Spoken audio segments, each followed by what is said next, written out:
TR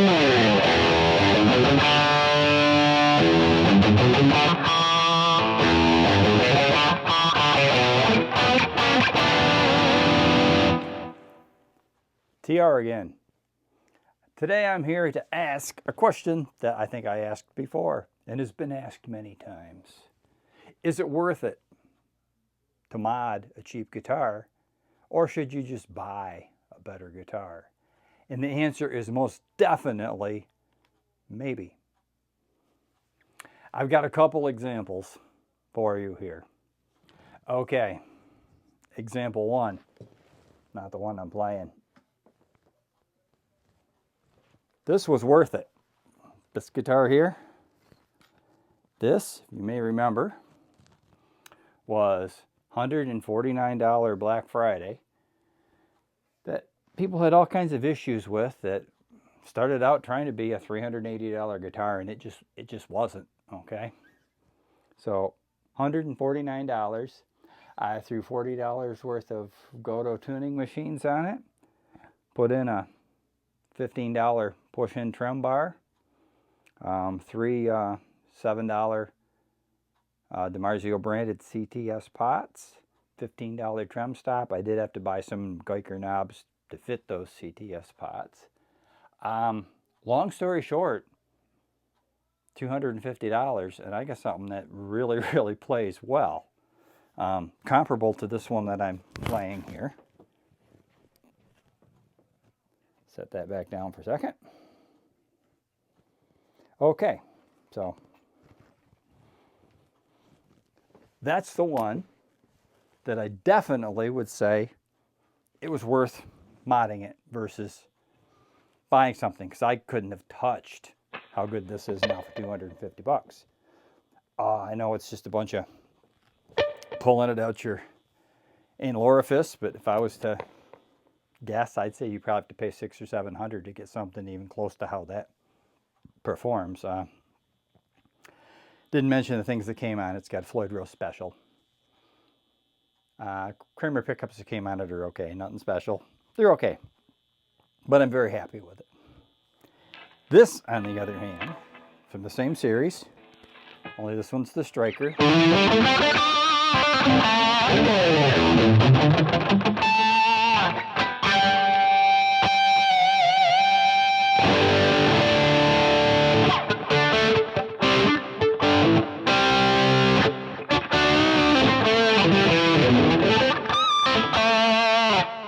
So, similar price point, $350 when I bought it, and I paid the full $350 for this.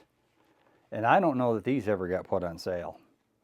Okay, one of the shortcomings with these guitars, depends on you if it's a shortcoming.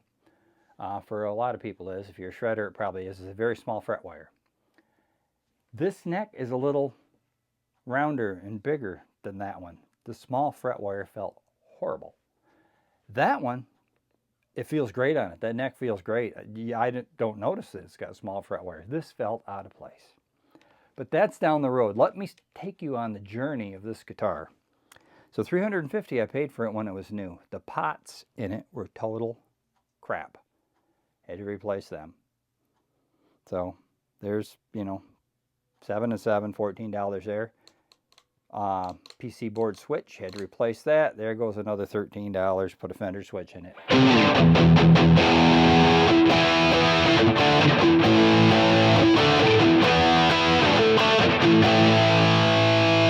The humbucker wasn't bad, but the neck and middle pickup were horrible.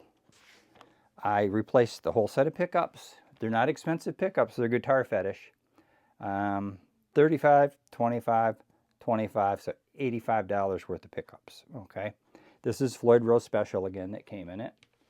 I added this retainer bar to help with tuning stability. You can see the other one came with one, this didn't, because it's got the angled headstock. That one has the Fender style, but still it helps to have that bar so that when you tighten your locking nut down, things go where they're supposed to go.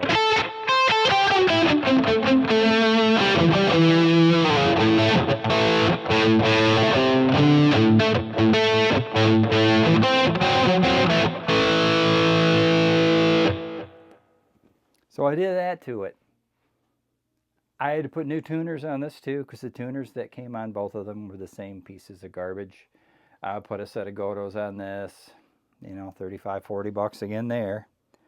A lot of money in this thing. I added it all up, and I probably got about $520, $530 in it. Oh, I like my trims to go down only. This one I didn't put a trim stop in. I have a block of wood in it because I had spent enough money. I didn't need to be spending 15 on a trim stop. So I put a piece of wood for down only. And if you want to make a cheap trim work well, like a Floyd Rose Special, make it down only. It'll stay in tune like a rock. Rock solid, that is. So I had all this money into it, and still the frets felt horrible for this neck. It's not a baseball bat neck. It just is rounder and meatier. It felt like there were no frets on it. I like big frets, and I cannot lie. This has railroad track frets on it now. Why? Because I put them on. These Just Car frets were only $20.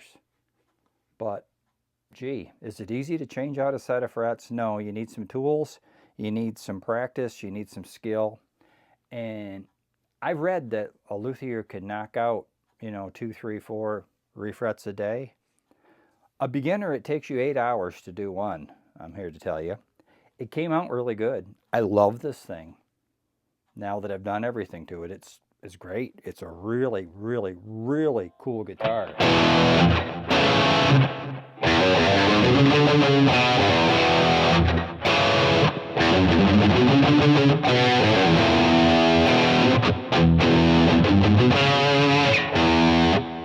So it's a win that way. Over $500.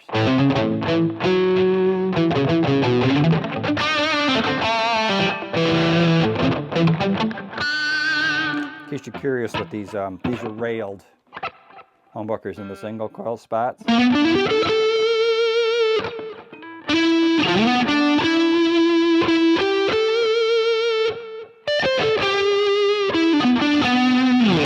So I like that. What's your options? Well, for $500, you could probably buy a guitar that's going to be pretty much comparable with this right out of the box and not have to put all this work into it. But you could say, well, yeah, but you spent your $500 and now everything is just exactly how you want it, right? Well, that Kramer Pacer I showed you first, that was $149, wasn't the only deal in town. I'm going to show you the reason that wasn't worth modding, and that's this. Oh, by the way, they're all Kramers. I'm trying to compare apples to apples for you. This is a Beretta. It's not a Beretta Special. It's a Beretta. These currently, they don't have this graphic. They have different graphics now. These are currently going for about $1,100. Okay. Want to know what I paid? I paid $569 for this on sale. I actually got two of them. I got a blue one too with a Lotus on it. That was $579. This one was $569. What does this have?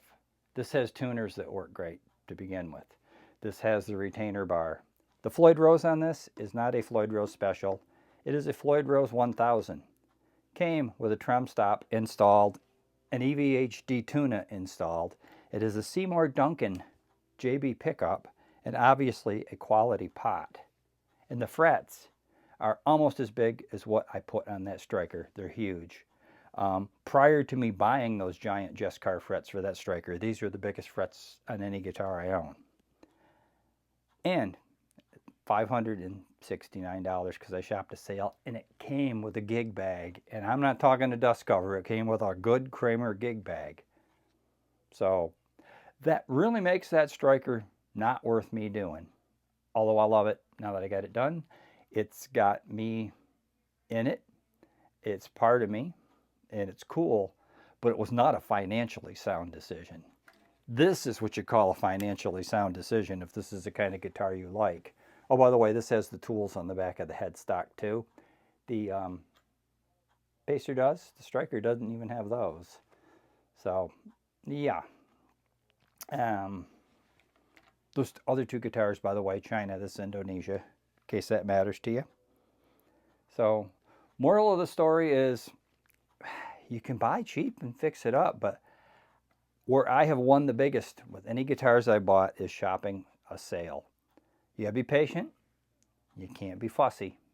You gotta buy what's on sale, and you gotta make sure it's not some piece of garbage they're getting rid of. I don't know why these were the price they were. They're $1,100 to buy one of the new ones. I don't know. These were like 8 or 9 when they originally came out. They were like an old stock. And when they came out with the new ones, they decided to liquidate the old stock. And I'll fill you in, the new ones don't come with a Daytona. And that's a $40 add-on. So, anyhow, my 2 cents. And I'm also trying out a new thing for my camera. I'm using my old iPhone so I can record in 4K and not have to worry about using up storage and not worry about, you know, it being my phone that's being used. It's my old phone. It's not going to ring. Okay. Well, let's see how it looks, and we'll see what you guys think. Do you buy a cheap guitar and fix it up, or do you just spend the money and get one that works? You tell me. DR out.